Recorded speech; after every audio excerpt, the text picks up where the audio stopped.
Hey guys, it's been a while and there's a reason for my inactivity as of lately. I think it's been like 3 months since I've made a video, and today's video is going to be something completely different. um, what I want to share is I am an official RN BSN. Woo! Which meant I passed my NCLEX, and this is why I'm making this video, because I'm going to be really honest. This is my second time taking the test and passing it. So I failed the first time, and I failed it in 75 questions. So they determined I was not ready to be an RN, and it was a big blow to me, and I kind of fell into a depression after that. And all over YouTube and sometimes Reddit, not a lot of people talk about what it's like to be retaking the test and how it feels to be a retaker. So I wanted to put my experience out there to whoever finds this video and watch it, and hopefully this makes you feel a little bit better, whether you're taking the test the first time or you're a retaker like myself. So let's just go ahead and dive into it. So for the first time I took NCLEX, I took 3 months to study. And to know that I failed NCLEX after having so much time on my hands, it was a big letdown. It was a disappointment. It was a fail. It just sucked. It sucked hard. But the thing is, I realized life gets in the way. And a lot of people have a lot of has work life, a family life, a social life. They have all bunch of things, and they're trying to juggle it together. And the first time taking it, it's really hard. I'll be honest, it's really hard to get yourself motivated to study sometimes. Sometimes you just want to be in bed, you just don't want to do anything, you're not in the mood, you don't want to look at the content again, and all that good jazz. And that's okay. Sometimes it's okay to feel that way. And the best thing I found is just to go through it at your own pace, but also try to be a little hard on yourself. Be you spend 3 days in bed doing nothing. You realize you have a little bit of a problem there. But I believe the most important thing I realized when I was studying for the second time, is just having a general routine actually helps you feel a little bit more motivated and have a way to focus your mindset as well when studying for the test. But yeah, so the first time I used UWorld and I used Hearst Review for NCLEX. And Hearst Review is a really good refresher on content, and UWorld is very good at helping you to have a feel of what the test could be like. I bought 2 months, so you do 2 months of subscription. They give you a self-assessment test, and it's pretty nice. It gives you it helps you feel it out, the format and everything. I would say it's exactly the same.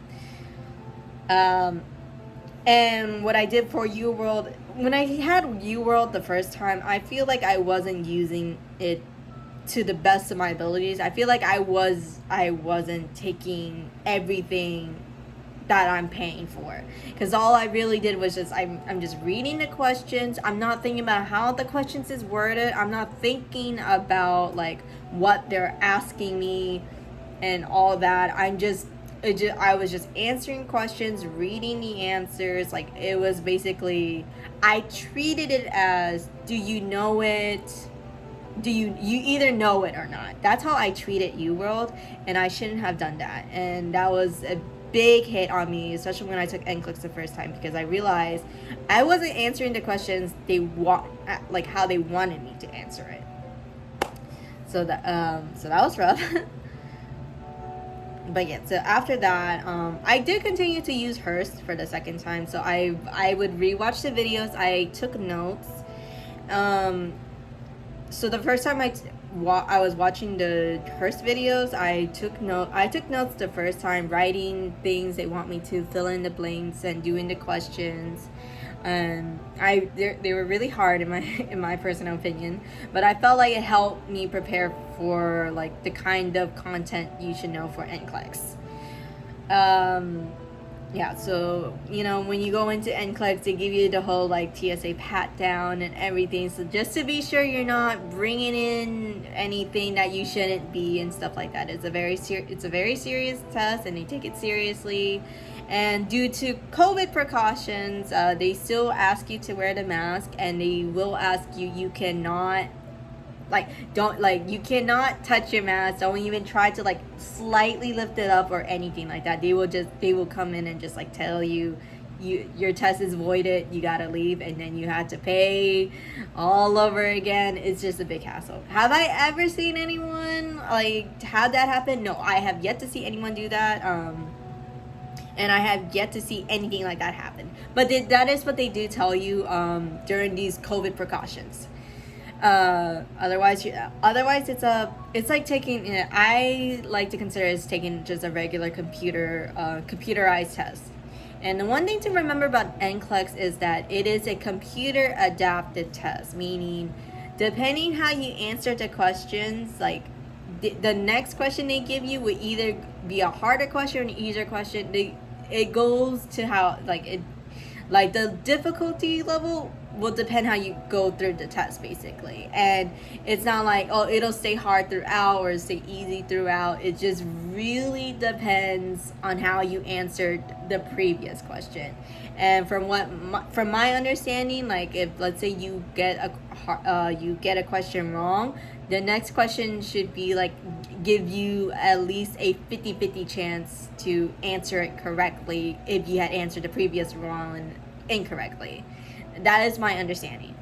And they changed the item format recently due to COVID precautions and probably other things too. But the minimum amount of questions you should have is 75 questions, and the maximum amount of questions you should have 145. When I took my test the first time, I got cut off at 75 questions, and then I got the research questions. My second time, however, I got the whole 145, and I'm not gonna lie, I was freaking out at the 145. And if I had to be honest as well, like my first time, I was freaking out either way, like 75, because 75 just feels so low, and it is like a make it or break it.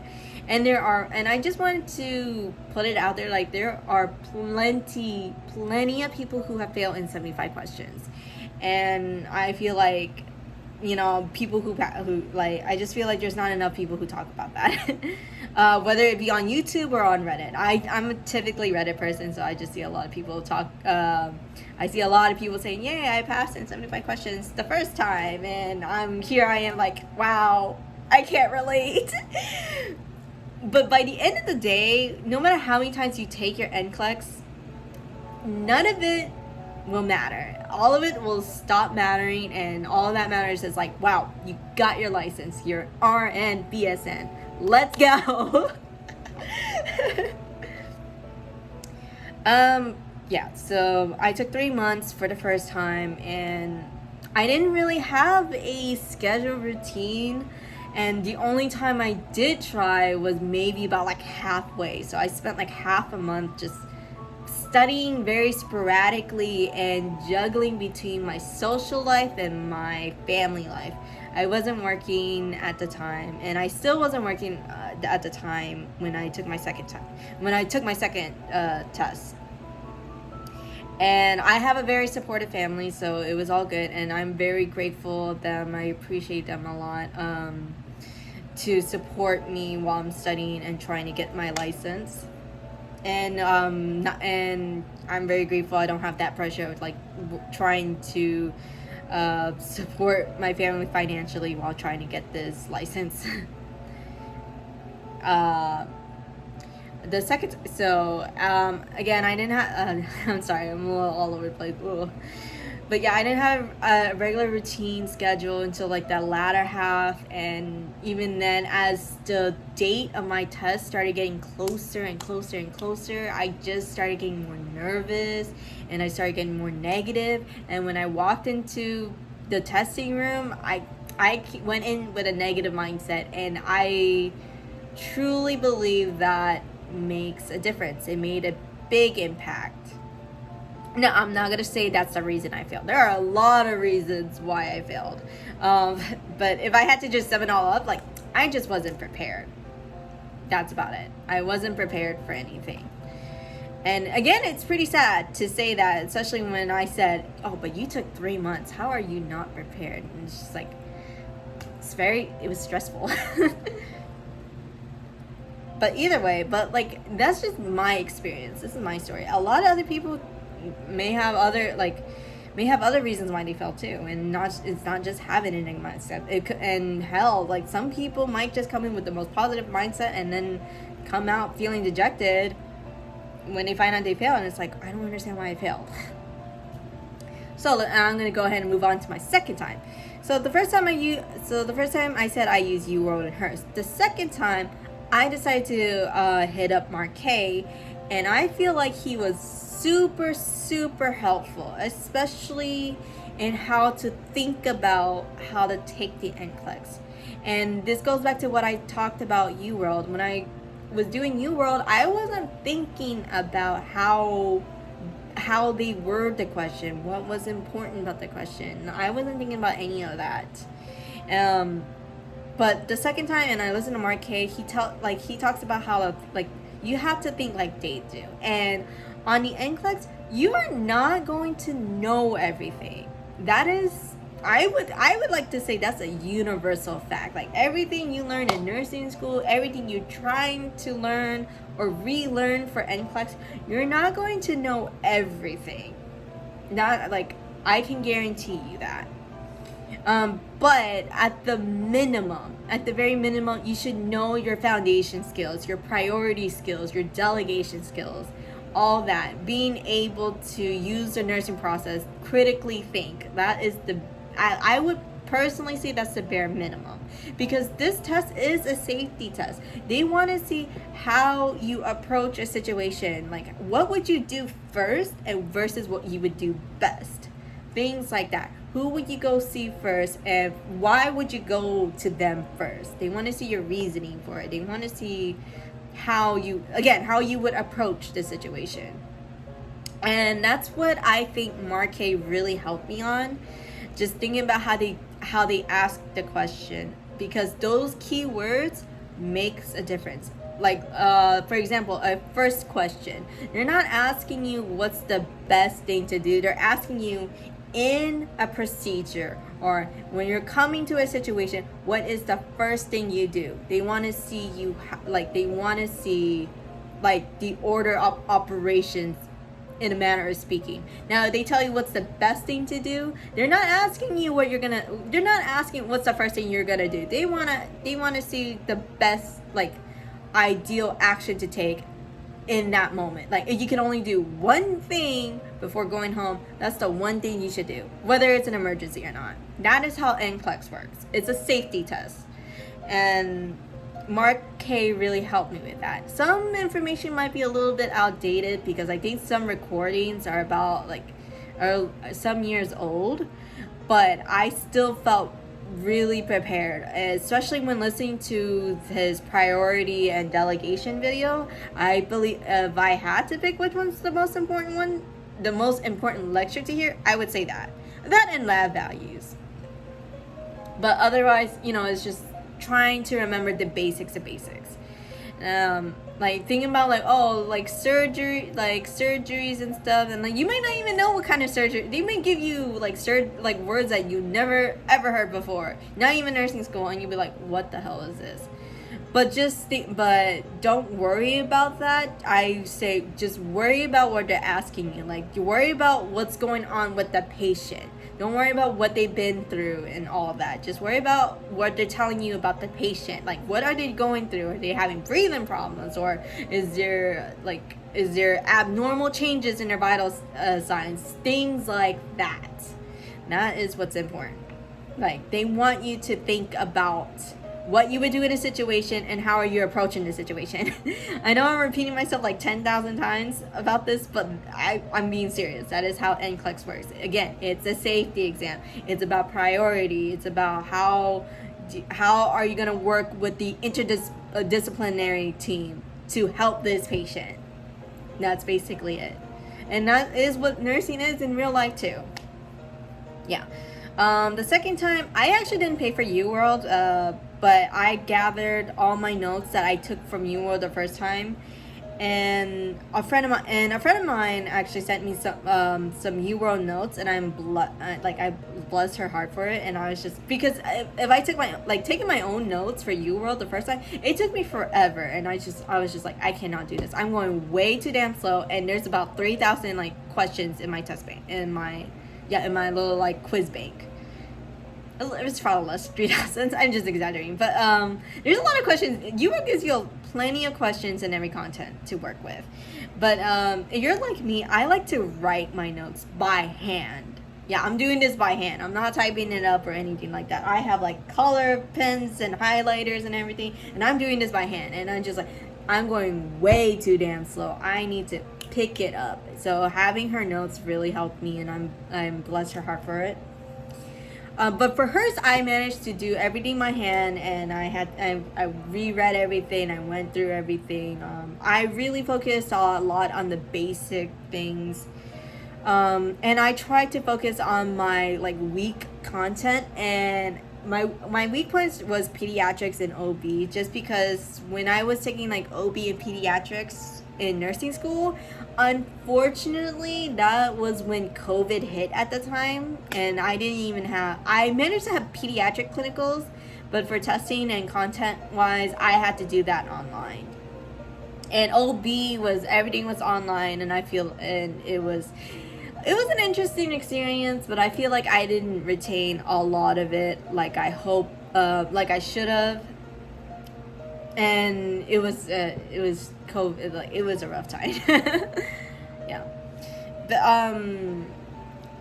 what else I did for the second time? So after I rescheduled it, 45 days later, I picked up Mark K, and I decided to have a routine. So and this routine didn't just include my studying schedule, it included my daily activities. Like I said, I will give my family 2 hours. It doesn't matter I didn't write in the morning you get 2 hours from me. Whatever you wanted, this 2 hours, this is all you get. I didn't say that to them.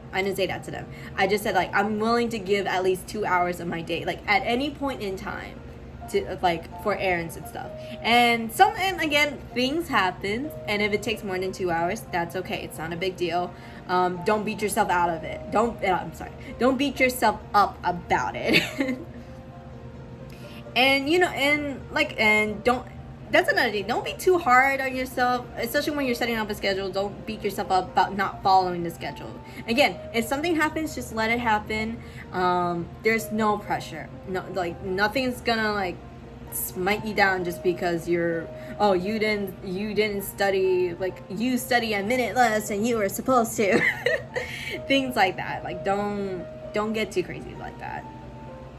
But yeah, I try to set something so I told my family, this is how much time I'm willing to set aside, or even if I didn't tell them, I usually be okay, I can give up this much time for them. And typically I try to dedicate a good block of my time for just studying, and even then I took some breaks in between, so I'm not burning myself out just trying to study constantly. And even then, when I'm on breaks, what I did the second time around, I put on my headphones, literally look up it could be a Mark K audio or someone doing some audio lecture, and I'll just let it play while I'm just on my downtime. It really helped. I say it really helped because sometimes I'll be doing something in the middle of the day, and a random blurb of words just pop up in my head. I was just oh, that's what I was listening to. I was basically listening to it like I would music. And I'm typically a visual and tactile learner, so audio isn't really my style of learning. But continuing to listening on my downtime, I think it helped at least a little bit more. I still use Hearst, but I kind of put that at the back of my other content, just because I wanted to try new resources like Mark K, for example. Yeah.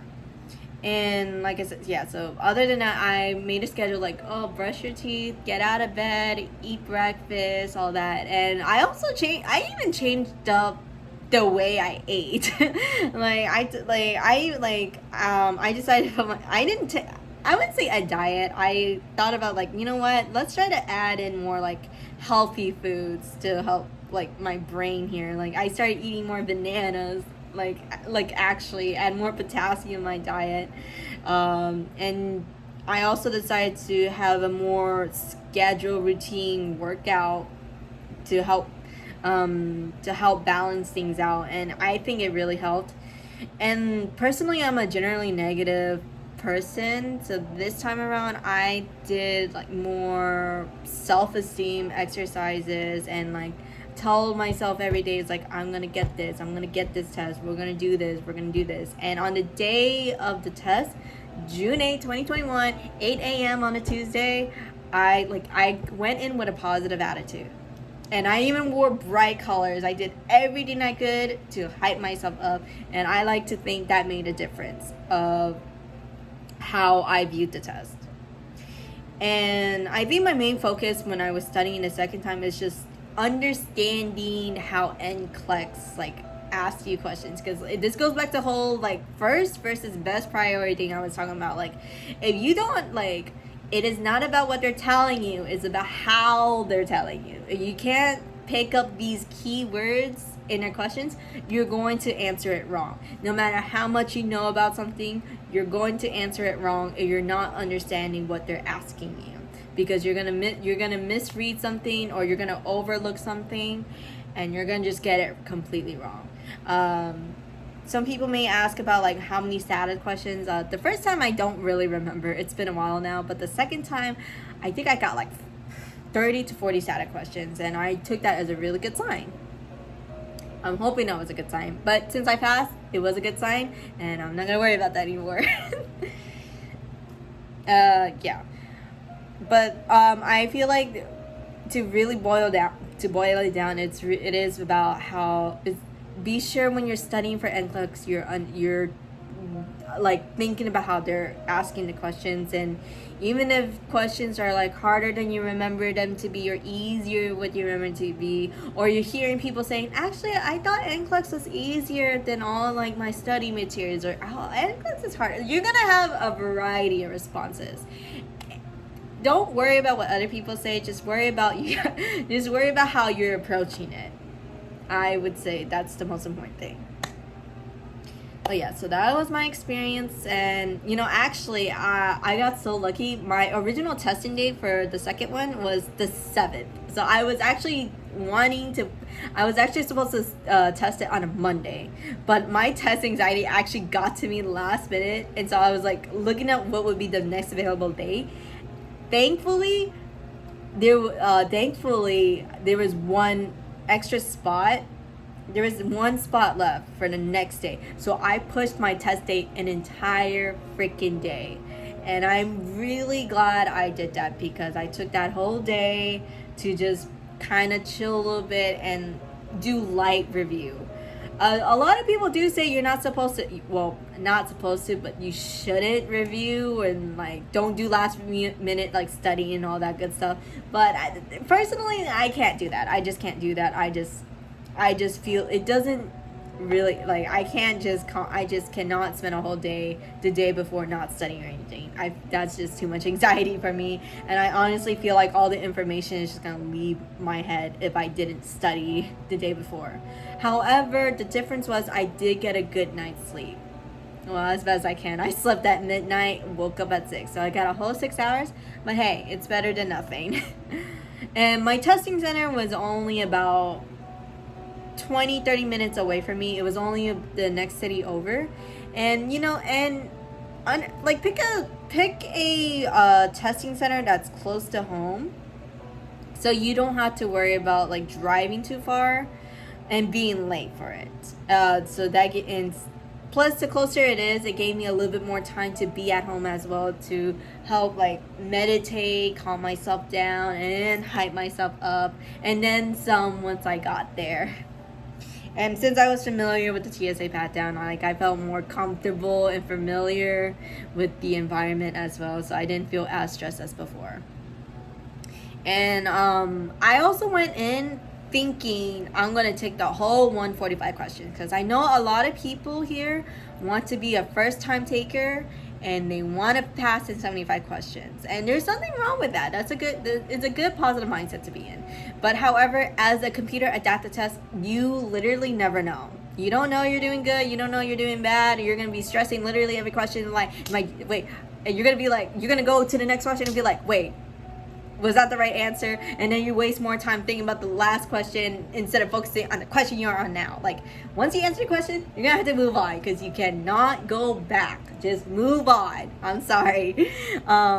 And a lot of people will tell you this, because a lot of people will tell you that it's like, but I can't help it. I can't help stop thinking about it. And you know, the fact is, like, you're gonna have to stop thinking about it, because you only get 5 hours on this test. You don't know you're gonna get 75 or 145 questions. And some people get 100 questions, some people get 81, some people get 116, people get different like arbitrary numbers. It's insane. And it's either a pass or fail thing. And there is no 50-50. Like, it's not like, oh, I'll pass if I get like half of it right. No, they have their own pass fail. They have their own like pass fail kind of system here. And I wouldn't put all my eggs in one basket on the whole like 50-50 like chance of passing. It's not like that at all. I'm gonna say that right now. And if you're thinking that, just take that, just throw it out the window. Just gonna say that now. Just throw it out the window. But yeah, so I took the whole 145. It's computer adaptive, so like every question will depend on how you answered the last one. And you know, don't stress too much if you get caught off at 75 or 145. Just remember that you did the best you could. You studied all you could, and just, you know, wind down and relax until you get your results. I'll talk a little bit about the Pearson Vue trick. You can do the Pearson Vue trick, which is basically is that you go on to the Pearson Vue website, you schedule for an exam. Like, you go through the whole process of scheduling another exam, and you put in your credit card information or whatever you're using. And a lot of people put in like their actual information, but what you're supposed to do is you're supposed to you're supposed to fake the number. It could be the expiration date, or the security number, whatever. Just change one number on something and then try to schedule it. So you'll get one or two things. The good pop-up is when you try to schedule it, they'll tell you you can't reschedule it. It looks like you already did recently. That is the good pop-up. The bad pop-up is when you try to reschedule it, but they tell you your card is declined because your information is wrong. So that's the bad pop-up, and that's the indication you failed the exam. And typically you're supposed to do this after you get the email that, okay, you might still have questions now that you took your Nclex, blah, blah, blah. Like, everyone gets that email. I don't know why people are saying you only get that email, you failed the test. No, you don't. Everyone gets the email, but like whether or not you failed the test or not, because that's just a standard, and it's literally procedure just saying what to expect in the upcoming weeks. That's about it. Don't freak out about the email. And some people try to do the trick like several times after, like several hours after they take the exam, or like once a day to be sure that they really passed the exam or not. You can be like that. There's no big deal. I wouldn't recommend putting in your actual credit card number. Please don't do that, because if you pass the exam and you get charged $200, you may not get that money back. I'm just gonna say that now. But yeah, that's really all I have to say. This went on longer than I thought. I was rambling on, my bad. That's just how I usually am on my videos. But I hope this helped some of you guys. And if you have questions, feel free to put them in the comments below. And yeah, so I hope everyone has a good day, afternoon, evening.